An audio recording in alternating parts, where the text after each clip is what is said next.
It's the missing piece of the jigsaw for a lot of businesses. These days, we need to spend much more time with people before we buy from them. Maybe you're doing social media, paid adverts, and PR is a great way to drip feed credibility all the time. Everyone on social media is saying they're a guru, they're an expert, and PR is a great way to prove it. Lindsay Reid, welcome to the podcast. Is PR boring? Not for me, but I think there's still a little bit of uncertainty actually about what PR actually is, because it kind of, for some people, falls under marketing. If you go on TikTok, you would think that it's unboxing things and, appearing on red carpets, gifting people things. And for me, PR, if you strip it right back, PR stands for public relations. So it's all around us. PR is in everything that we do as individuals and businesses. It's all about our external relations, if you know what I mean, like the relations touch points with the external world. But in terms of business activities, the ones that I tend to focus on for my clients are getting covered in the media, being interviewed on podcasts, and speaking on stages. And they're the three main sort of strands of PR that I do every day for my clients. So I don't find it boring, and it can be very, very effective. But I do think there's just a bit of confusion about what it actually is. What do you think the average person thinks PR is? I think they probably just think it falls somewhere under marketing, maybe even a little bit of social media. And I think a lot of people think PR is going out to glitzy lunches and award dues and parties, because, when you think of like PR people that you see on TV, a lot of them are doing these things. And I have to say that I think I must have missed the boat when it came to that, because that's never been my life. My PR life is mainly me and my computer and my phone. But I have done some of the schmoozing over the years, but I do find that actually it's the boring stuff that gets you the results. It's pitching, it's making contacts, it's coming up with ideas and just trying different things. So that's my approach. I'm like the introverted PR, I think.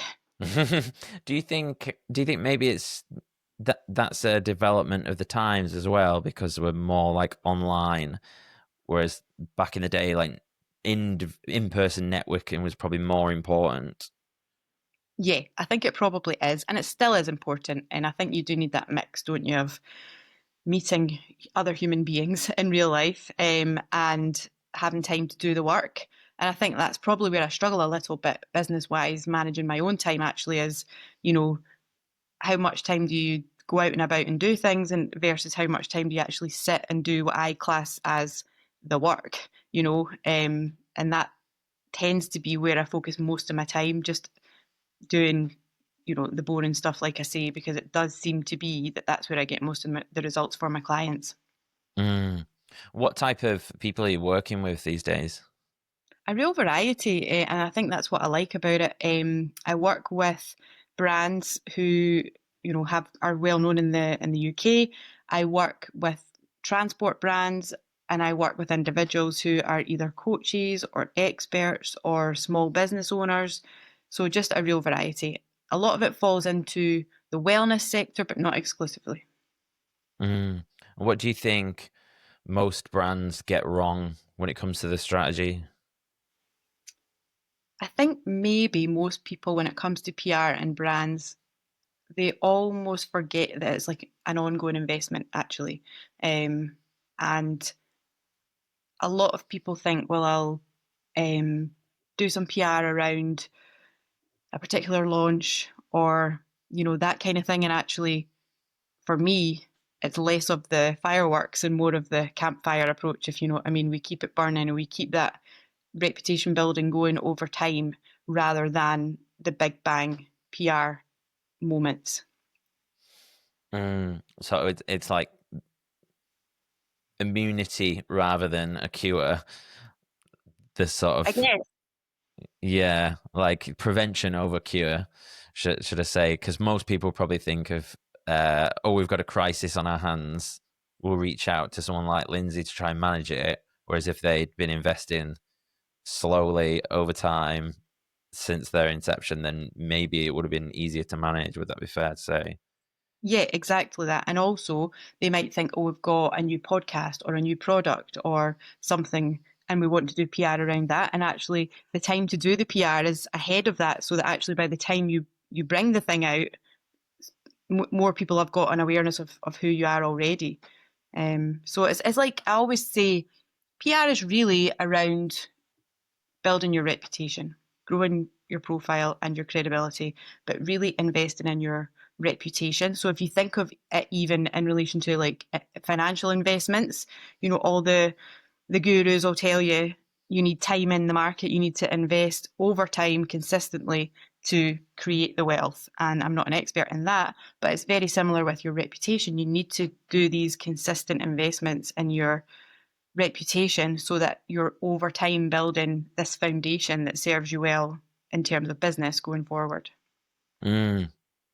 What do you think, like the types of brands or uh, public brands, businesses that really need it but never invest, where you're like constantly thinking they really need someone to sort out the PR, like a certain industry or type?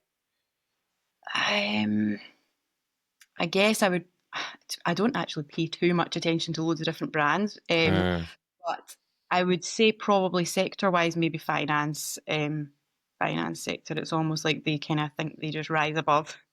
And mm. actually, there's a lot of distrust. So, like in terms of the public, so actually, maybe it would be a good idea for them to do a bit more proactive PR. And if someone like that came to you, what like strategies would you deploy? What would you look at? I mean, it's quite hard to say. I suppose that we would really want to know what do they want to be known for, what do they want to be seen as, and what are the things that will help build that over time. And again, it's got to make sense to people. You can't just suddenly say, "Oh, we are so caring and kind," if there's no evidence of that over time. So, um, I would probably look at podcasts actually, because I do think being a guest on a podcast for an MD or a CEO, if they are quite well suited to that in the way that they talk and their personality, and the vibe that they give off, that I would say it's a very good way of humanizing the brand, and also just it's a chance for people to spend time with someone behind the company, and people do respond well to that generally. Yeah, suppose you end up kind of outsourcing a like a 3D view of someone, don't you? If you've got people going on different podcasts, they're going to have different approaches, ask them different types of questions, and sort of.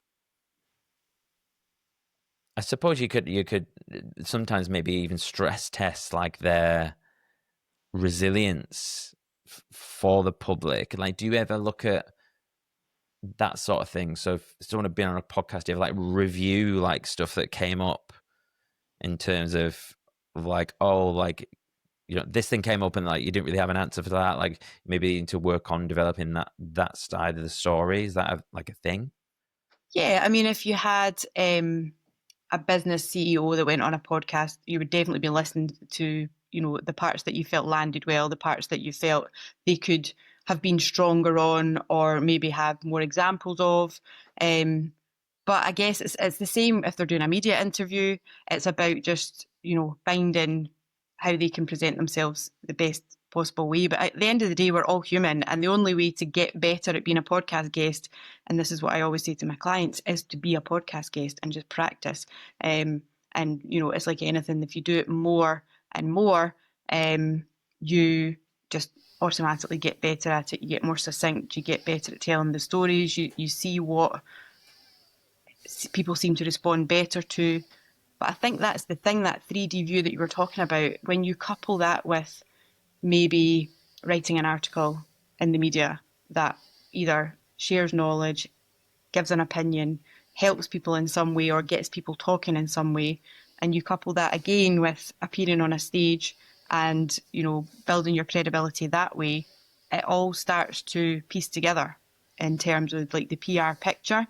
So I always say, like, marketing tells and PR proves, because a lot of the time marketing is me telling you that I'm really good at something and why you should buy from me. And PR is effectively somebody else shining a light on that and helping to prove your credibility. So when you're speaking at an event, the host is almost indirectly endorsing you by saying, this is somebody that you and the audience want to hear from. You know, when you're on a podcast, again, the host has decided that this will be a helpful, beneficial guest for their audience to hear. So you already have an extra little level of credibility there. Mm. It's almost like, I suppose, another way to like define PR is almost like free advertising. Yeah. It is. And, you know, that's what I always try to do. There are magazines and publications out there that like to charge for articles, and that's fine, but that's never where I start from. It's always about organic. How can we be creative? How can we come up with ideas for either features or articles, or which podcasts can we look at? What angles can we pitch to the podcast so that actually it's interesting enough that somebody wants to go with it without you needing to pay for the privilege? Mm. Do you think there is such a thing as bad press? Yeah, I do. I think there's damaging press. It's not to say you can never come back from it, Mm. but I do believe in press that damages your reputation or your business aspirations up to a point. And like I say, over time, maybe you can move past it. I mean, the one thing that you should never do in PR is lie, tell an outright Mhm. lie. And we've seen it, Mhm. you know, we've seen it with the likes of Michelle Mone, who, you know, has admitted lying and, you know, to the media. And unfortunately, when you do that, it just discredits you so much. Um, Who's and that? Baroness Mone, Michelle Mone, Okay. who ran Ultimo, um, yeah, she was quite a high profile case of someone who denied something that the media put to her, said that it wasn't true, and actually she has then said since that it was. And because of that, you know, our reputation is massively tarnished, and actually the media have sort of turned, you know, because that's just a no no. Mm. I think one of the things I was thinking then, there's almost like because within podcasting, for me at least, I have like this authenticity that kind of runs through it, uh, which I very is one of my values. Making sure that everything's open, I'm very open and honest, etc. I suppose when I was thinking then, and we're talking about like, you know, people like getting good at being on podcasts and crafting the story and stuff. I wonder if that's a little bit slightly opposed. Do you ever?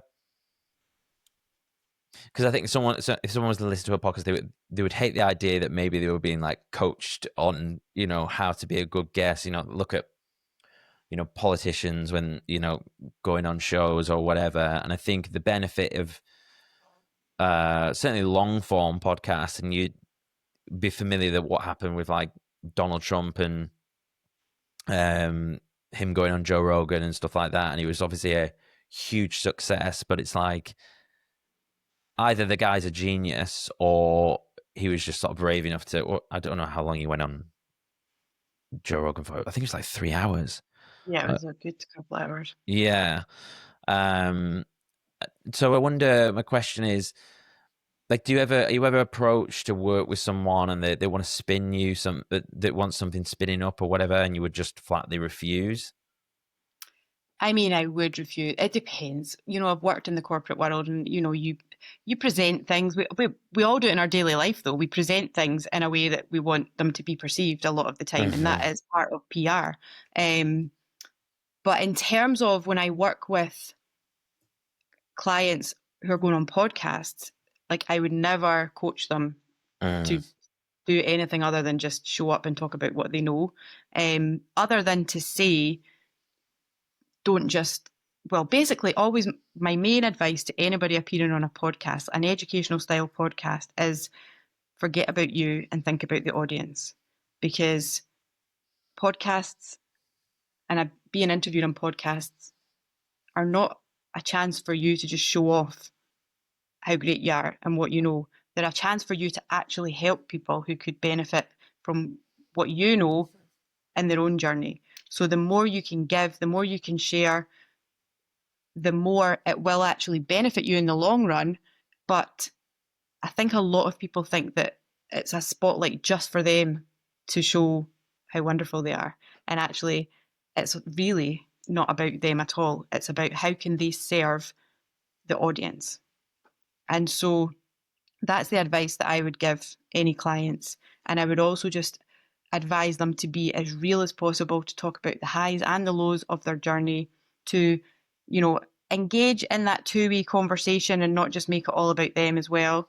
So yeah, I never would tell a client what to say. Mm. I would just advise them of the approach, maybe to the mindset to go into a podcast recording with. But to be honest, I have to say, once I've set up the podcast recording for my clients, you know, they're all very smart, independent, you know, knowledgeable experts. They just go and do their thing. And I really don't need to get involved, which is Mm. works for me. Have you ever been involved in any crises? Many crises. I worked in the transport world, so we had plenty of incidents. We had crises that were never found out about, but we still had to prepare as if they would be. So yeah, and there's a certain like buzz that comes with it, to be honest, because it's like high adrenaline time when things are going wrong. You know, you're trying to get all this information, you're trying to relay information, you're on calls, figuring out, you know, what's actually going on, what can we talk about. You're liaising with different agencies as well, certainly if it's like, you know, a transport related incident. So it's all consuming when you're dealing with a PR crisis. Luckily, touch wood, in my current role, most of what I do is proactive PR, which I really enjoy. So it's creative PR, it's coming up with ideas, it's coming up with angles, it's researching different opportunities for clients. There is a little bit of reactive sort of work as well for a couple of clients, but mainly it's me pushing to try and get them in the media or on podcast rather than trying to keep us out of the media as some of my previous roles have been. If you could pick one person to do the PR for them, who would it be? Probably, I was going to say a celebrity, but celebrity PR is quite easy, really, because everyone's interested in them, you know? But I Okay. find the challenge comes from people who are like experts, like they're really well known in their field, but actually they've not taken Mm-hmm. that next stage yet. Yeah. So my first reaction is, oh, I'd love to do like, you know, a Hollywood stars PR or whatever, but that would probably be a bit easy and a bit boring. Mm. So I don't know. I don't have a wish list as such.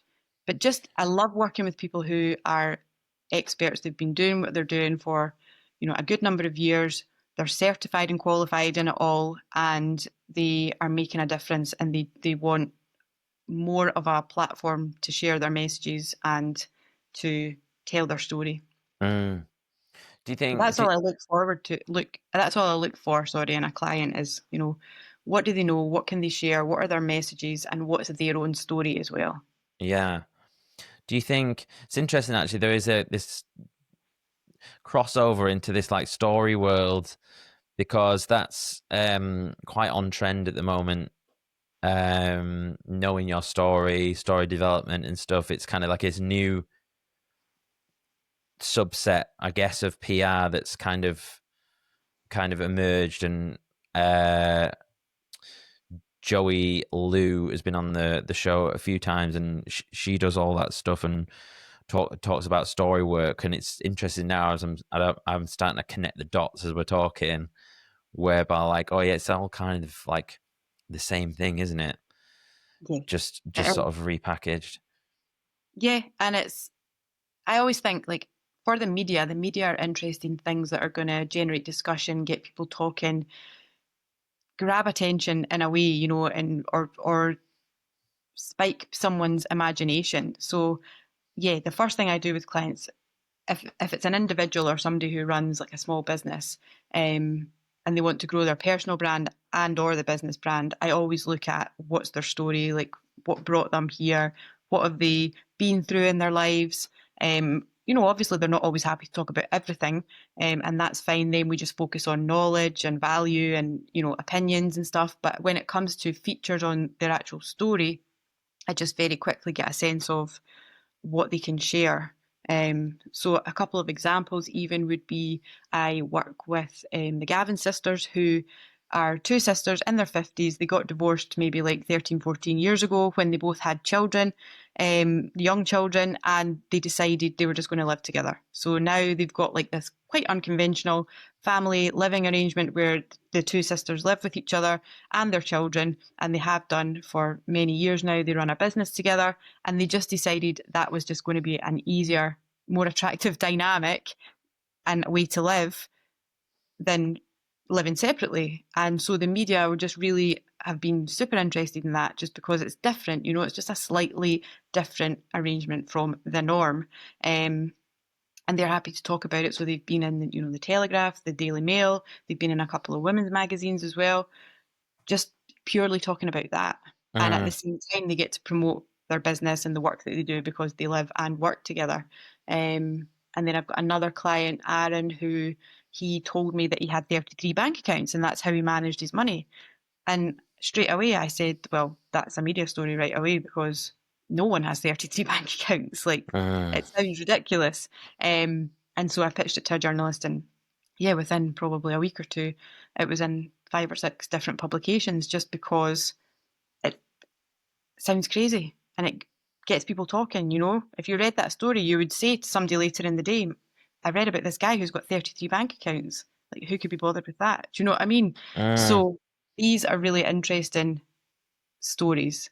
But the challenge, I guess, is once you've used these stories, you can't keep regurgitating them because they're not going to keep running the same stories in different publications again and again. So you have to keep sort of looking at different angles, looking at different opinions, sharing knowledge in different ways to keep trying to find those opportunities. mm.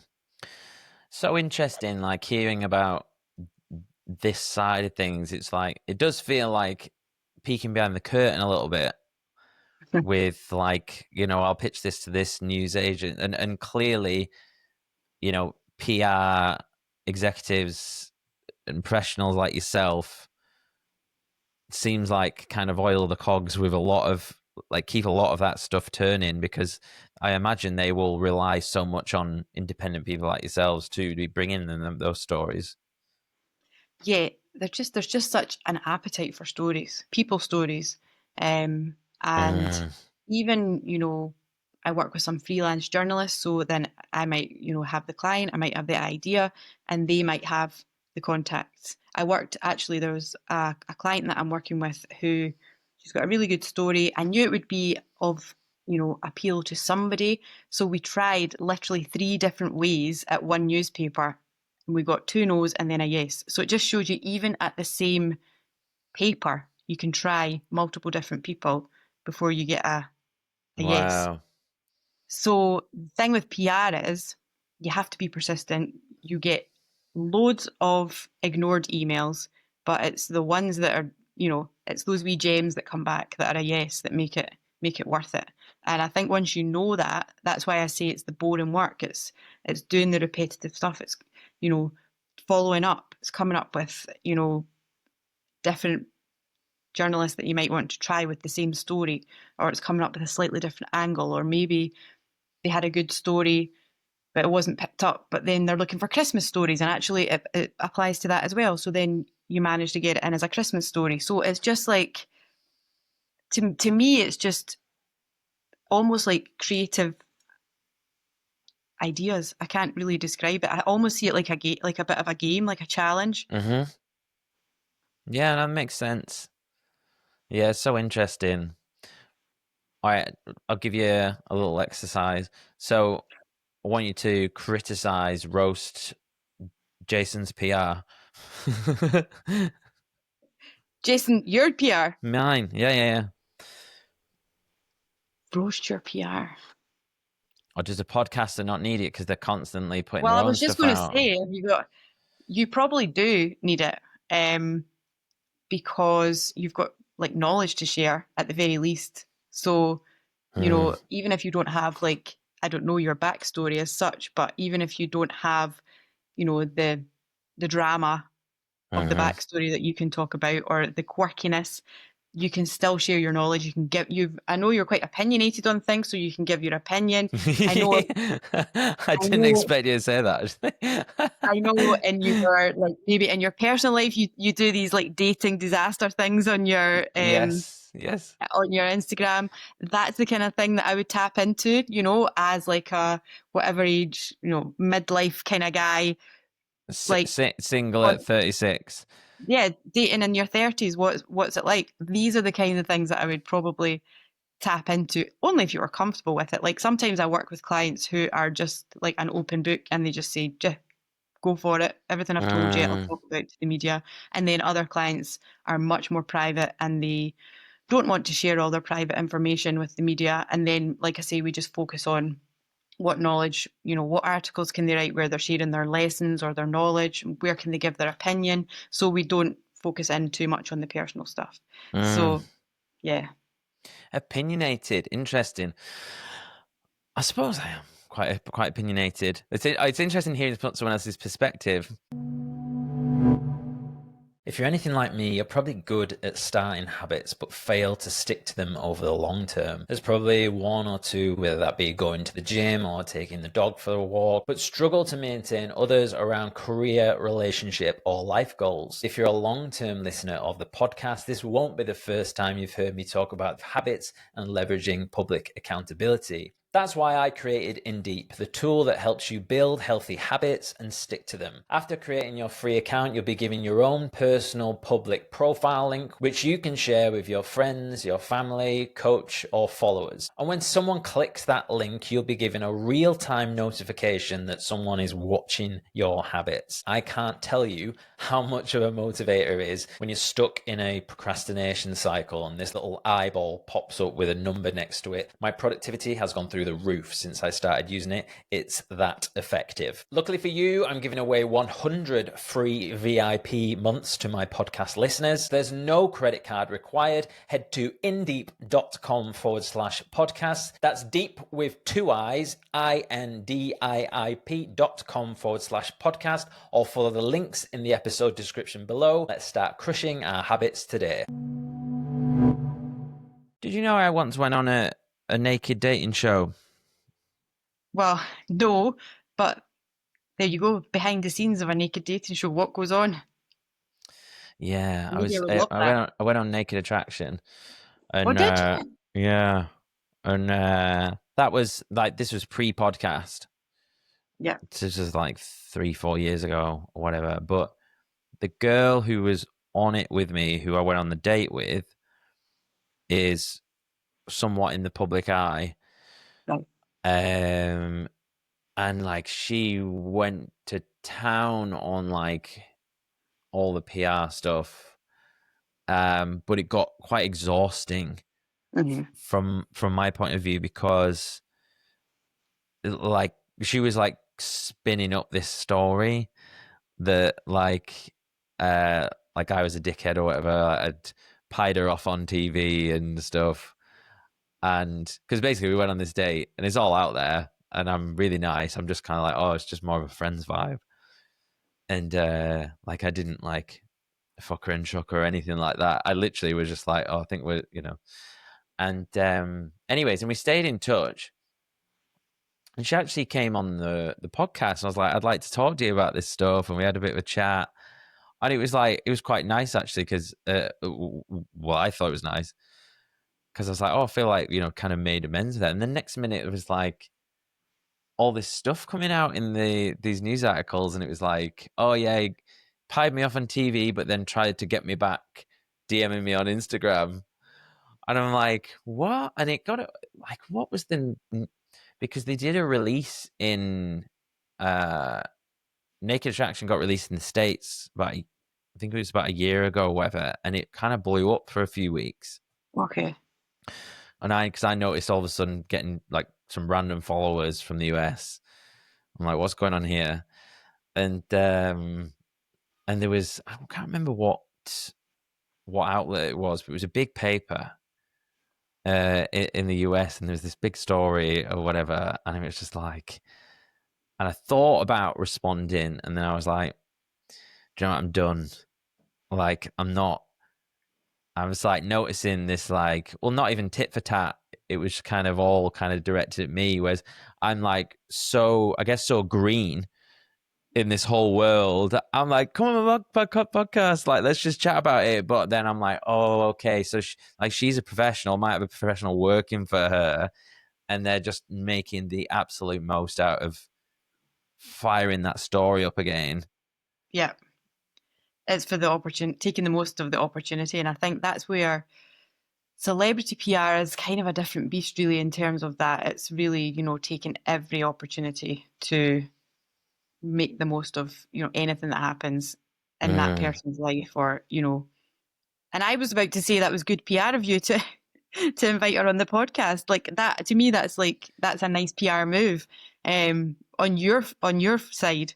Not that you did Yeah, it for PR reasons, but as in like the public perception of you. I feel like that was a positive move, but then obviously it slightly backfired. But I wonder whether actually saying it now, I think maybe, because on the show, I think she was peed off with how she came across. And I think, to be fair, the way they edited it as well made it look harsher. And like mm, the way it was, like just the way the timing, they put the music behind it, and then it's just like a clip of me going, maybe think it's more of a Friends vibe. Like, but yeah, taken out of context, like, we'd actually been having a chat and stuff, and it was the producers at the time who were like pushing me for an answer on, like, are you attracted to her? Are you gonna, like, because basically time is money, and if you don't want to sleep with her, then we're not going to take you out around Manchester, buy you loads of drinks, etc. But if you do want to do that, and if you want to have a one night stand or whatever, they didn't say it in those terms, yeah, but that was the carrot. It was trying to get into the ego and be like, we're going to buy you drinks all night. We're going to take you out around Manchester. You're going to feel amazing like a celebrity. It was a very rushy experience, hmm you know. Um, but because I didn't play ball with it, I was just kind of like, but. And then what happened was, I think then I invited her on the podcast with, what should I say? Like, wholesome intentions. I yeah, wanted to like connect with her and talk about it. Like, let's talk about what happened. And I think maybe again she probably didn't come across great. mm, So I think that's maybe what's happened. Actually, thinking about it now, she's come away thinking actually Jason's once again come off like seeming, because I was like prodding her a little bit on like some of the, like, I was going quite deep. And I'm like, oh no, it's because she's got an OnlyFans as well. And I'm like, like, what is it about, like, and probably wasn't maybe prepared for that. But yeah, very interesting. I don't talk about it that much unless like someone will be listening to this now saying you talk about it all the time, Jason. But um, but is people don't realize how much goes on behind the scenes of these shows. And I mean, it's not a world I'm massively part of either. But to be fair to her, it sounds like her manager or PR, or maybe her PR instincts actually you know did a pretty good job. Or if the aim was to get coverage off the back of it, and then get coverage again off the back of mm, the podcast interaction with you, then they succeeded, if you know what I mean. But it's like some people are just much more okay with just going out there and bringing the drama if they know that's going to bring the headlines, if you know what I mean. yeah. They are saying what they need, that needs to be said to get the outcome that they want. Yeah, I think and it made me think twice about those shows in general, because I've sometimes watched Married at First Sight. Have you ever watched that? Years ago, but not recently. Yeah, I've a like soft spot for that program. I don't like reality TV. I don't even like, never even like Naked Attraction. And I thought about going on that, and then I started to like look at the way that they shape these things, Mm, and you constantly like, oh, that's the bad guy, that's the, and then they make all these characters and avatars, don't they? And it's so crafted.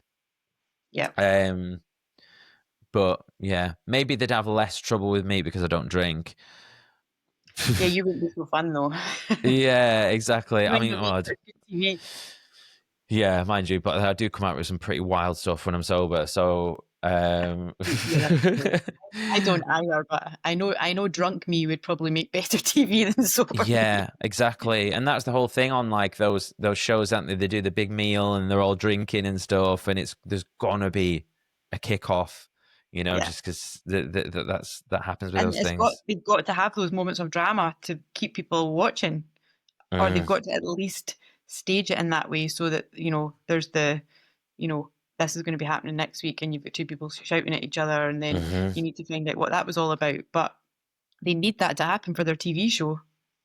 Yes. So whatever way Yeah. they get it, it doesn't I, 'cause matter. I used to really enjoy. I would love the bit when they sat on the couch and they would have the therapists like talking to them and stuff. I loved that, like, because I would geek out on it. I'm like, oh, that's interesting. Like, oh, I've been in that situation before. Oh, that sounds like an ex. That sounds like me or whatever.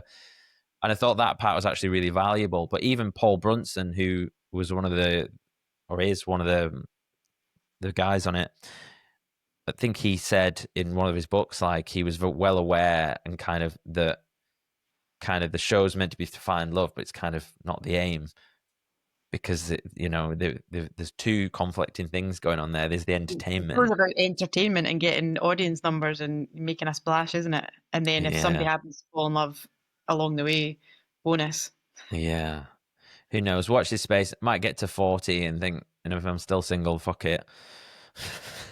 Exactly, exactly. But these shows, we're so interested in people. This is, I guess, it all comes back to that, doesn't it? We love to watch people. We love to know, what people are thinking, how they react in certain situations.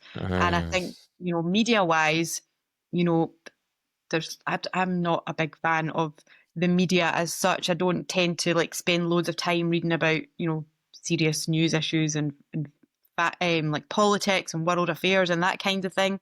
But human stories are definitely my thing. I love reading about people. I love pulling out the human side of like my clients where they're, happy for me to do that and sharing their story in a way that usually it's all about helping someone who's on a similar journey. And a lot of the time, it would of course relate back to their business and what they do now and how that's all come about, based on mm. what they've been through and what they've experienced in the past and what they've learned.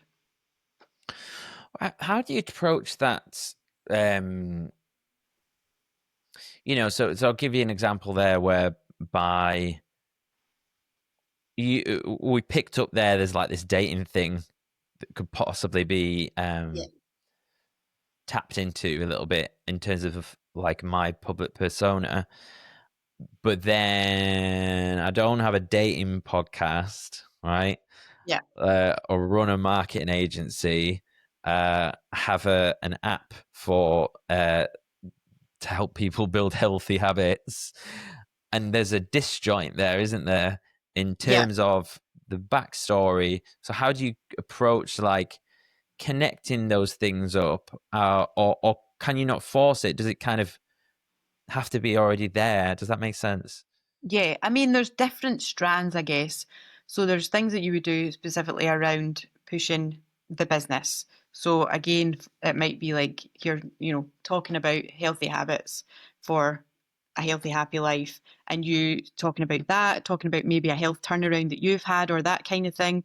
And then the way I look at it when I get a client is what is their core sort of niche that they can talk about, their area of expertise, and then I sort of build out. So that's the key thing they can talk about, but the offshoot of that is that they can also talk about like habits, or they can talk about building a business because they're doing it themselves, or being a solopreneur. And then you build it out further again in terms of maybe some personal stuff that they're happy to talk about, that actually builds like the personal brand strand of it all.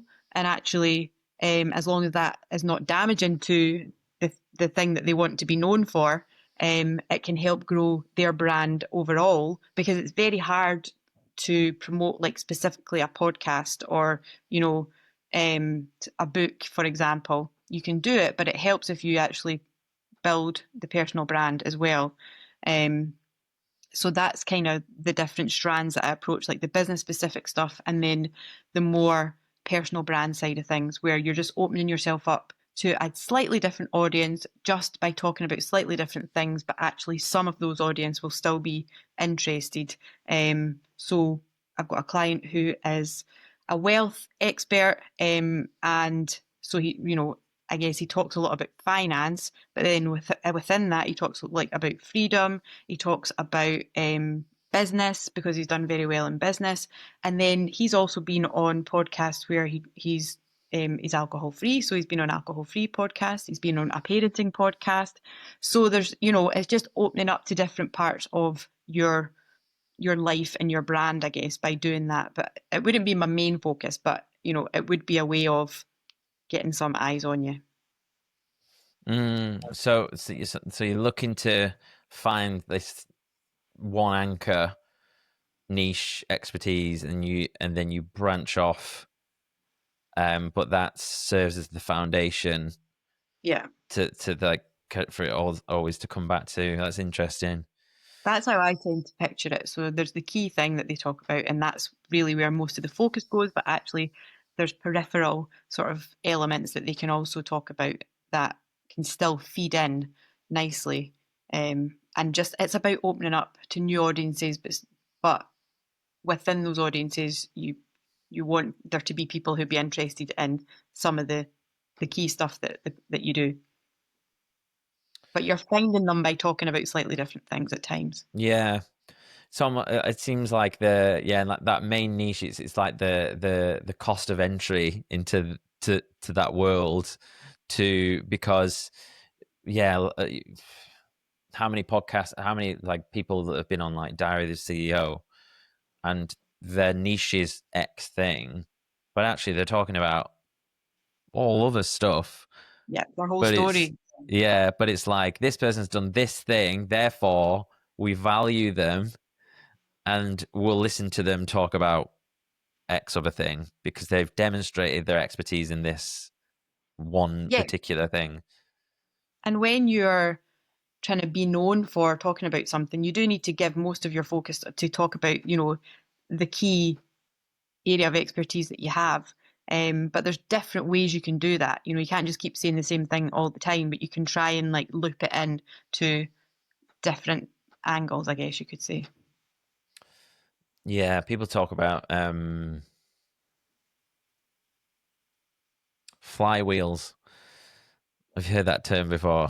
Yeah, Yeah, it's like YouTubers use it, and I suppose it probably fits into this as well. Like, yeah, like this, all these things coming back to this one place, yeah, and it's probably actually very similar to what PR is doing, isn't it? yeah, and they're sort of all interconnected. Um, yeah, that's exactly it. And you know, I just try and tap into different, because I've been doing it for so long, I suppose I don't always realize that I am. But as soon as I have like an intro call with a client, I immediately will have a list of things that I think are media worthy, about them. And Mm, I think people don't realize there's probably more than they think that they could be sharing in the media. And business owners, I think, are probably they probably don't use the media as much as they could to promote their businesses. But it's possibly because it's a bit nerve wracking, you know, and yeah, also it does take a bit of work, and people don't always realize where the opportunities are. yeah, for sure. And you're right. And it's like I wouldn't even think of it. You Yeah, know, I'm sort of. I think again in this like online world, you do feel like sort of siloed off from traditional media. Yeah. But like when I had a bricks and mortar business, I had a venue, and the first thing we did when we were opening up was I rang the local paper. Yep. I've got a story for you. They come down, and and it was just, that's the playbook, isn't it? That's the old school, but you wouldn't think to. I wouldn't think to go to the local paper for the podcast, but they probably would be interested. Yeah. If you said, I've done 100 episodes of my podcast, I could, and I'm Mm, doing something to celebrate, or I am that, I've done X many hours of the podcast. That can be quite a big number as well. I can share, my top lessons of being a podcaster. yeah. These kinds of things can be of interest. But I never, people can do it themselves. Like you can do your own PR. Mm, There's Facebook groups you can join where you've got journalists in there, and you can pitch your story and stuff like that, or you can just purely just research the publications that cover the kinds of things that you talk about. But it is this sort of holistic approach that works best, I think, because I will never pretend that just getting one media article is suddenly going to transform your business. yeah. I've had for example, well, I did have a client who had an article written about him in the Telegraph, and he got 400 separate leads into his business that week. But that's Wow. really highly unusual. And then Yeah. I had a client a few months later who was also in the Telegraph, and she had 4 or 5 like high quality leads into her business. So Mm, either way, you know, it's not going to change your business fortunes to have mm-hmm. like an article. Yeah, like Most one at, people, yeah. So that's where you have to think about like over time. It's about if you're doing your social media, if you're doing paid adverts, but also you're then 1 month your audience are seeing that you've been interviewed on a podcast. And then the next month, maybe they're seeing that you were speaking at a networking event about the thing that you're known for. Then maybe a couple of months later, you've written an article.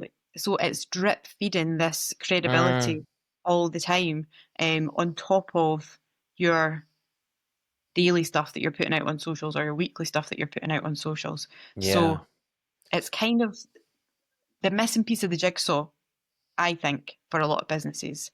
And I think these days, I genuinely think that PR is making a bit of a resurgence, and it's needed to stand out because everyone on social media is saying they're a guru, they're an expert, and PR is a great way to prove it. So when you go on that podcast and you speak for 40 minutes, an hour, 2 hours, if you're not the real deal, people are going to be able to tell. Yeah. You've got to, because one of the benefits of podcasts is they get to spend time with you. And these days, we need to spend much more time with people before we buy from them than we Mm, did a few years ago.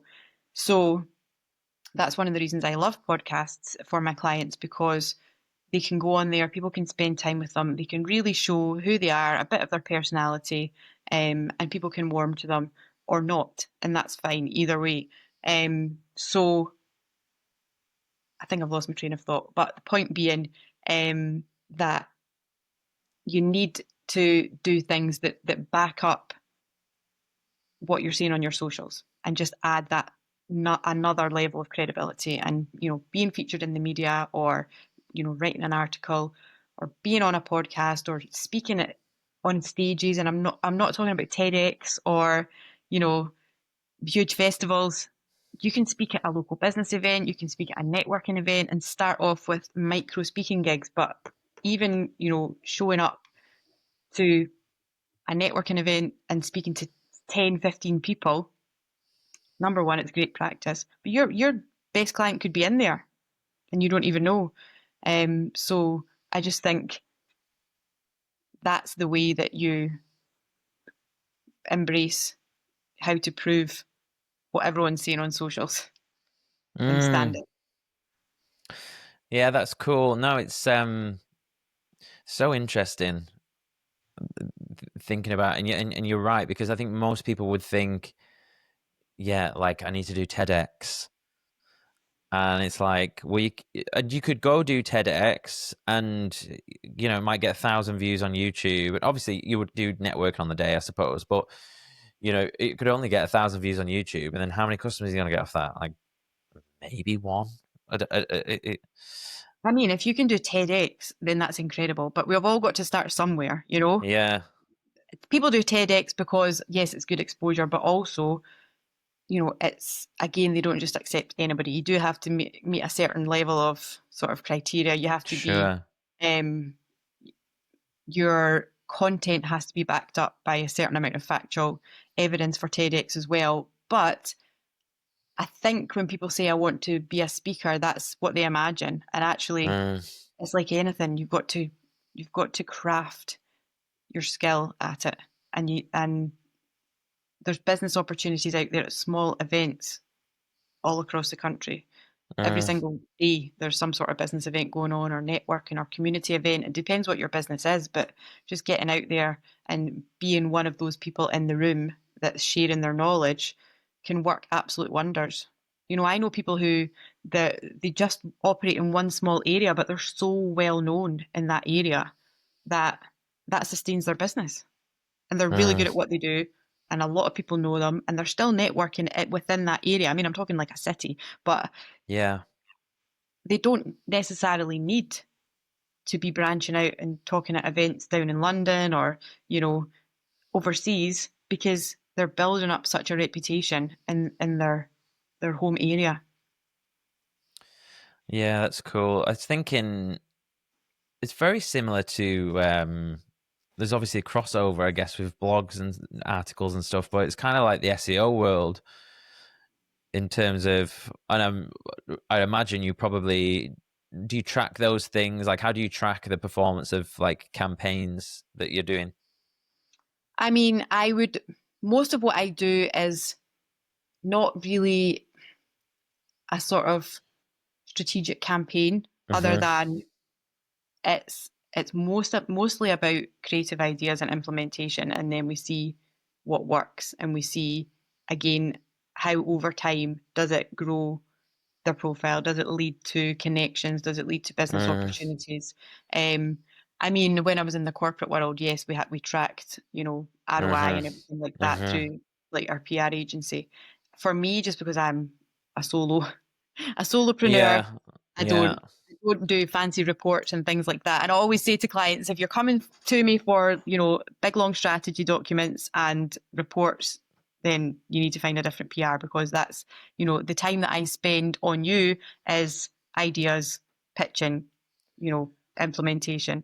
But the main thing is to know over time. I always say, like, we need a few months together to make sure that um we can build up enough momentum. But really, this is the hard thing about PR, because you can't guarantee results. Sure. It's definitely, I suppose, probably seen as a bit of a luxury.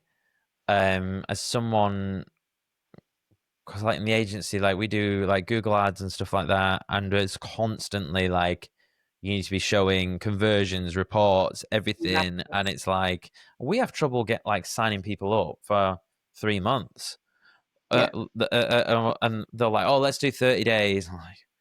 And like people don't want to commit. And I imagine trying to do like that with PR is a totally different thing. And obviously, you've got to have the right type of person, haven't you? That's kind of already sold on the idea. Yeah. It's mainly people that have tried some of it themselves, and they feel like they need to support now to move to another level, or they just believe that it's going to help them. It's going to help them with their profile overall, and it's going to be a worthwhile investment. And usually it is. I'm always very upfront that, I can't guarantee that I'll get you in this magazine or on that podcast, but I can guarantee that, I'll try my best. And I know that doesn't sound like much, but actually, in my experience of, 20 odd years of doing this, I know that if you try enough angles, you try enough channels, and you keep at it, you get some results along the way. What they are and when they come, I don't know for sure, but I can show you. And I one thing I do is keep a spreadsheet of every bit of outreach that I do for every client. So at any point, I give them regular updates anyway, but at any point they can ask to see that, and they'll have it all there in front in terms of like my output. And all I can control is my output. And that is, I think, why I'm so wedded to my laptop and pitching, pitching, pitching. So I think that's the approach that I try and take in terms of my mindset, and just saying to them, look, the chances are you're better having somebody on your team doing this for you than not at all, so try it and see. Yeah, I bet you're like this. You're like a Swiss Army knife for people, aren't you? People just think, they don't always realize like what they know or what their story is. And I like coming up with ideas with them, and yeah, just I like people that are just open to, let's try this and see how it goes. Mm. And also not desperate for PR. It's like Yeah, the they're more, probably the best ones, right? yeah, it's someone who I like. I love a bit of urgency. I apply that in my own working practices, but not desperation. You know, come to me at a time when we can make this work. It can't be something that needs to save your business and needs to work overnight, because then I'm just going to say no, because I can't promise that, and I wouldn't ever say that I could. So it's like, it needs to be something that you're willing to just let work away in the background, and you will be seeing regular. If you're not seeing regular results, you would be disappointed. But for me, my clients see regular results, and because of that, they keep going, and it feeds into all the other stuff they're doing. But Mm. it's not the one thing they're relying on. Yeah, sure. Like you say, it's that investment strategy type analogy, isn't it? Spreading your chips. Exactly. What about is there any sort of any of your favorite tools or go-tos other than, we talked about podcasts, we talked about um speaking at events, uh articles, any other things we've not covered that are good? Um, if you have a product, then product reviews can be quite good in the media. I've had some success with that. A coffee brand, they send it out to some wellness publications and they might review it. A mental health app that I worked with, that was reviewed in a national paper. And then because of that, they could say 5-star reviews, at the top of their, as in like 5-star review by The Sun it was, on their social media and on their website, etc. So if you're confident in your product, which hopefully you are, if you're selling it, product reviews can be a good option for PR as well. Mm, There's like factual news as well. If there's something that's going on in your business that's, maybe you've hit a certain milestone, or maybe you're opening new premises. These things, it doesn't have to always be creative and dramatic, especially for like local news. These things can be of interest as well. So you can share, factual news about things that are yeah. going on in your business, with media as well. Mm. Yeah, I don't know if podcast is 2 years old today, by the way. Oh, congratulations. Yeah, so It feels like you've been going for longer. And I mean that yeah, as a compliment. thank you. Yeah, I mean, it feels that way to me. Well, I don't know. Yeah, yeah. It's a funny one actually, because I have a few different birthdays on the podcast. So I got like the first ever conversation, Okay. which would have been like coming up 3 years next year. But by the time I got around to publishing it, was actually September. So the first episode went live 2 years ago today. But then I have another another one, which is like when I started publishing every week. Right. Because Okay. I started and then I kind of stopped, you know what I mean? And then, so I always call it like my proversary. I mean, the So, thing is, it's no mean feat. Like it's hard to put together as many episodes as you've put together every week for the best part of 2 years, and that's why you'll be in the top like 1% or something of podcasters, because most people don't keep going that long. No. And again, like having your own podcast is a good form of PR as well. I think if you can do it and you can, be consistent and really commit to it, then over time, the results hopefully will come, because not only will you grow your profile, but you're going to make some great connections along the way as well, Yeah. which is really beneficial. But if you can, then even if you can build your own podcast, being a guest on someone else's podcast is also a great opportunity, because you're getting to tap into their audience, they're getting to tap into yours when you share it, and you're aligned hopefully in the content that you can put together for the audience. Yeah. Well, thank you. You've just that last little clip is my entire landing page copy for when I do the podcast course. We're glad to be of service. Perfectly delivered. That's not like me. Fantastic. All right. Well, this has been fun. Thank you for leading us with the weird and wonderful world of PR and the ins and outs. And certainly, I've learned some stuff, and I'm sure my listeners will have learned some stuff as well. So it's been fun. Oh, that's good. I'm glad to hear it. No, thank you so much for having me. My pleasure. Where should people go if they want to check out your stuff? I am on Instagram at Lindsay Reid PR, or my website is also lindsayreidpr.com. Okay, wonderful. Well, thank you again for this, and I shall look forward to speaking with you soon. Speak soon. Thanks, Jason. Thanks, Lindsay. Hey guys, it's me. Just a quick one before you get going. Thank you so much for making it all the way to the end. I really appreciate it. Don't forget, you can check out links to my guests via the episode description below. And a reminder to claim your free VIP pass month at Indiip. Go to indiip.com/podcast. That's indiip.com/podcast. If you're looking to improve your life and build habits, I really think you're going to love this tool. All links are in the episode description. Thanks for watching, and I'll look forward to seeing you in the next one.